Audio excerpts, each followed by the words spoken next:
各位觀眾、各位朋友，咁呢一節咧講一講身強同埋身弱啦，係嘛？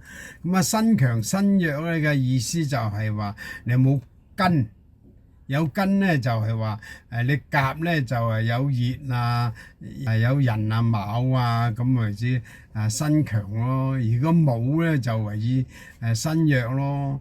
咁就唔一定話冇呢個同類又為之身弱嘅。咁你五行金木水火土齊全咧，都係有強嘅，或者生旺於你嘅用甲嘅咁叫做壬癸啦。咁壬癸生旺於你嘅都係屬於有人幫手啊，亦屬於強嘅，唔一定係話冇甲冇熱就為之弱嘅。咁有人生旺係強啦，咁丙都係啦，丙丁係有冇木啦，係嘛？有木生旺你都屬於強嘅。有人幫手啊嘛，出外工作做嘢有人幫手啊嘛，咁樣噶嘛。咁呢一度咧就都係咁樣延續落去噶啦。去到庚嘅庚辛嘅有冇土有土生旺於你咁樣噶嘛。咁如果冇癸有冇火生旺於你咁樣，唔一定係有同類就好強嘅，有同類梗係好啦，有同類幫手做事做生意出邊都好有人幫手啊嘛，咁樣嘅。但係嗰個生旺於你咧，都係一樣有人幫手嘅，生旺於你有個助力喺度嘅。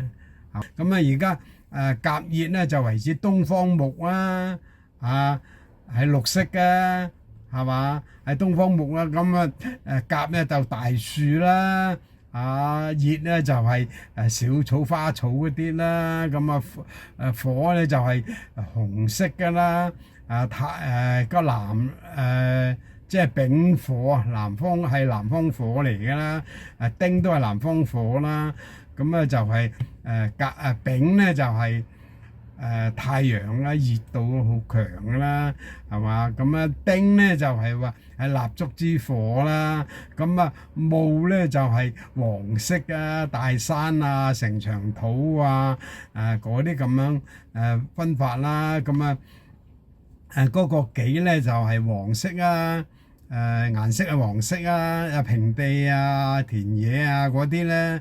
咁庚咧就係白色就金色大刀寶刀汽車好大個咩啦。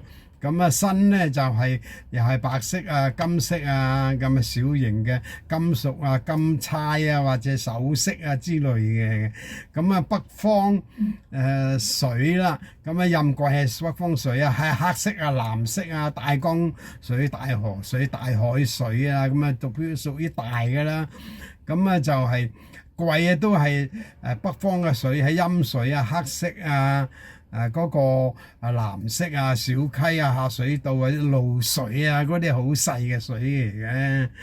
咁咧就係話嗰個甲咧就嗰個代表嗰個意象咧就係肝啦，熱嘅代表身體嗰個容易得病嘅嗰啲咧就係膽啦。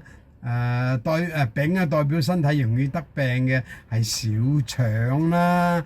咁丁就係代表身體容易得病嘅血液心臟咁樣戊咧就係容易得病嘅就胃啦。己咧容易得病嘅就係皮膚啦。咁庚咧容易得病嗰個係大腸即係生息肉嗰啲啦。咁辛咧就容易身體得病咧就係肺部啦。咁就係話壬咧容易得病嘅咧就係膀胱大腸嗰啲嘅喎，即係生息肉咁樣咁嘅意思。痔瘡咁樣啦。咁癸咧就係代表容易得病嘅腎臟癸多啲水多啲咁咧就係話容易得病嘅，呢個就係取象嚟嘅。疾病嗰度咧就係大家咧都認為係我又有其他嘅喎，咁啊就係容易得病先啫，其他病啊都會有嘅，係嘛？咁啊留意下身體得病嗰個異象嘅取象嚟嘅啫。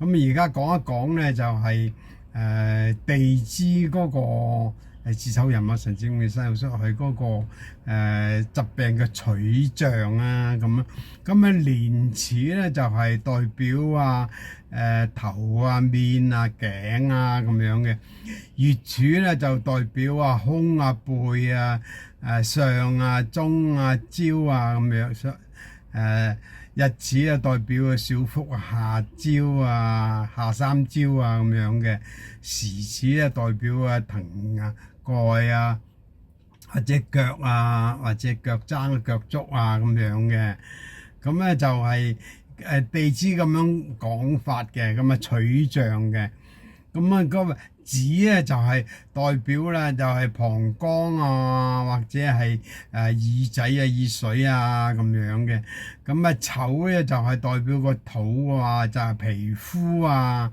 咁樣嘅，人咧就係膽啊、脈搏啊、雙手啊，容易出問題啊。戊咧就係話代表十子啊，或者內邊嘅肝啊嗰啲。咁辰咧就係代表皮膚啊、胸部啊嗰啲啦。咁巳咧就係代表面啊、牙齒啊，或者肛門啊、肛部啊咁樣嘅。咁午火咧，午火代表眼睛啊，同埋眼耳喎，個頭部嘅眼睛啊、眼耳目啊咁樣嘅喎。未咧就係胃啊，或者個脊骨啊，容易出問題啊咁樣嘅。申咧就係代表大腸啦，同埋肺啦。酉咧就係代表精神啊、血液啊、小腸內臟啊咁樣嘅。戌咧就係代表咧個頭部啊，或者去到腳啊、腳足啊咁樣嘅。亥咧就代表頭部或者個腎啊、個腎囊啊咁樣啦。咁樣嘅，呢個係取象代表方式嘅啫，代表容易得病嘅啫，咁樣嘅。咁咧就再嚟講一講啦。咁咧就係上一次講到咧，就係甲乙丙丁戊己庚辛壬癸嗰個天干係點樣啊？朋友啊、兄弟姊妹啊咁樣多唔多？有冇人幫手啊？有冇同類啊？咁樣嘅。咧就而家咧就講一講咧，就地支啊。地支係子丑寅卯辰巳午未申酉戌亥巳牛虎兔龍蛇馬羊猴雞犬豬。咧就係有佢嗰個五行金木水火土咧係所屬嘅喎。就如果算八字嗰陣時咧，就係話時辰唔準咧，時辰唔準咧就係命不真嘅喎。你唔知係十神嘅係乜嘢啊嘛？十神咧有正印偏印正官偏官七殺啦，正財偏財橫財啊，嗰個傷官食神劫財秘堅陽刃，你唔知啊嘛？時假就係命不真嘅。盲派同埋傳統派同埋教學派係唔同嘅。盲派咧最緊要咧就係睇嗰個時辰嘅。啲時辰都唔清楚嘅，佢唔會幫你睇嘅。盲人盲派如果係嗰個傳統派咧，就係都幫你算嘅，幫你算下嘅，幫你睇下嘅。教育派咧就係要全部熟晒嘅。如果教育要教書嗰啲教育全部要講晒出嚟嘅，要算晒出嚟嘅。咧就係話。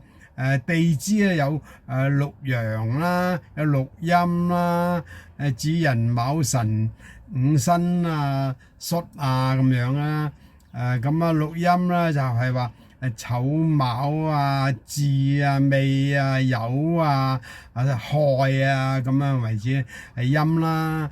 咁啊五行嘅方位咧就係北方係水啦，子水啦。咁啊丑咧就係屬陰啊嘛，咁啊子係陽啦。咁啊就丑咧就係都係東北嘅濕土啦。人咧就係東方個陽木啦，卯咧就係東方嘅陰木啦。咁啊辰咧就係東南嘅厚土啦，係嘛？咁啊巳咧就係話陰嘅南方水、南方火啊。陰嘅巳係南方火陰啦。咁午係就係南方嘅大火啦。咁啊未咧就係西南個熱土嚟嘅。咁啊申咧就係西方嗰個金嚟嘅。酉咧都係屬於西方金，但係陰土嘅陰金嚟嘅，陰嘅。咁啊戌咧就係西北嘅燥土嚟嘅，好燥嘅。咁啊亥咧就係話北方水嚟嘅。咁啊亥係北方水嚟嘅。咁啊五行都係木生火啊，火生土啊，土生金啊，金生水啊，水生木啊。咁啊相克啊就係金克木啊，木克土啊，土克水啊，水克火啊，火克金咁樣。方式啊都係咁樣，同差唔多啦，同嗰個天干啦，個相生相克啦咁樣。咁咧就係方位嗰度咧就係話咁樣嘅。春天咧就係寅卯辰，就係屬於春天春季。夏咧就係巳午未，秋咧就係申酉戌，冬天咧就亥子丑嘅。咁佢又有相合啦、六合啦。有三會合化啦，生肖合六合啦咁樣嘅。先講一講咧相合先，子同埋丑咧就合化土，寅同埋亥咧就合化木，卯同埋戌咧就合化火。辰酉咧合化金，巳申咧就合化水，午未咧就合化火。辛會合化咧就係寅戌合化火局，巳酉丑就金局啦，申子辰啊水局啦，亥卯未木局啦。丑戌未啦合化會合咧就係土局啦。咁啊生肖咧就係話子牛係合嘅，虎咧就係豬咧合嘅。咁啊兔咧同埋狗咧合嘅，龍咧同雞合嘅，蛇咧同埋猴合嘅，馬同埋羊合嘅。咁啊辰戌丑未咧就係四庫土嚟嘅。丑咧係金庫，未係木庫，辰係水庫，戌係咧就係火庫咁樣嘅分法嘅。咁丑同埋辰咧見到水咧就係為化水局，未同埋戌咧就見到火就化火局，咁樣分法啦。